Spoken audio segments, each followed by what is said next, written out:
Well, we are tracking President Donald Trump's first 100 days in office. A new poll from Quinnipiac University shows how American voters feel about some of the president's policies. Tim Malloy, poll analyst for the Quinnipiac University National Poll, is joining us now to talk about these results. Tim, thank you for your time today.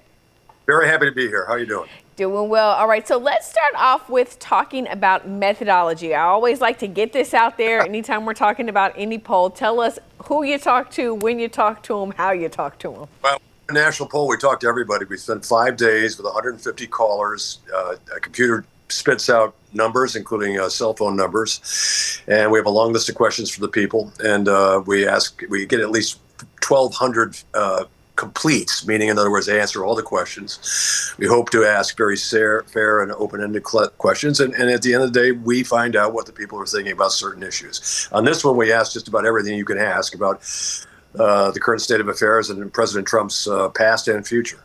All right, so let's get into some of the numbers, some of the data. You guys talked about approval ratings and disapproval ratings for the president. Talk to us about how those numbers look. Sure. Good picture for the president, the new president on this. He's 10 points ahead of where he was last time around when he was inaugurated. In other words, he's down about 36%. This time, up higher. So a pretty good start. I mean, not overwhelming numbers. I mean, Eisenhower had 72%. I think Obama, JFK up in the 60s. But still a positive number, and they can't be displeased with that.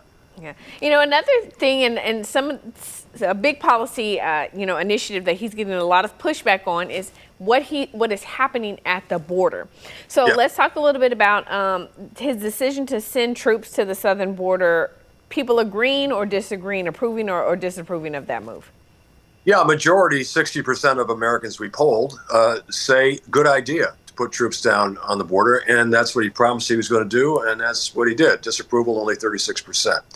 So it's a good start on that. He fulfilled the promise, and at the moment, Americans like the way it looks. And we should note that it seems to be popular across political lines, right?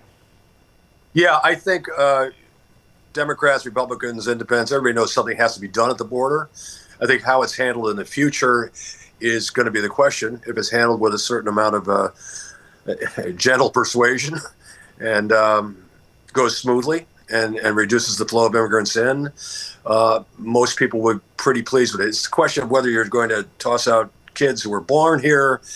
It's the birthright issue is a big one. I don't know if we want to get into that or not, but this is not as simple as just asking people to turn around and go home. Right. You know, now, one of the issues that he did not get as strong as support on is birthright citizenship and his efforts to end birthright citizenship. Run us through those numbers. Yeah, well, birthright citizenship, of course, is allowing children born to non-citizens to stay here. They were born here, let them stay, and that has been the law. 61% of President Trump does not want that to happen, wants to be able to deport these kids. 61% of Americans we polled don't think that's a good idea. They believe that those children who were born here, whether they were born to documented people or not, should be allowed to stay. That's a really emotional issue, as you can imagine, for families, whether they're immigrants or not. Yeah. Absolutely. You know, we are in Austin, Texas, so of course I have to ask you about Elon Musk, whose company is here. And, you know, he is playing, at least seems to be playing a fairly influential role with the president. Talk to us about the approval rating of how people feel about Elon Musk and his role. Not great for Elon Musk at the moment. Obviously, very pivotal person. He is, gets only I think you guys have got that backwards. 53% actually disapprove of having him be in the position. It's not really your fault. The graphic is flipped. You're right. We should pull that graphic down until we can get that worked out. 53 disapprove. Go ahead, run us through those numbers.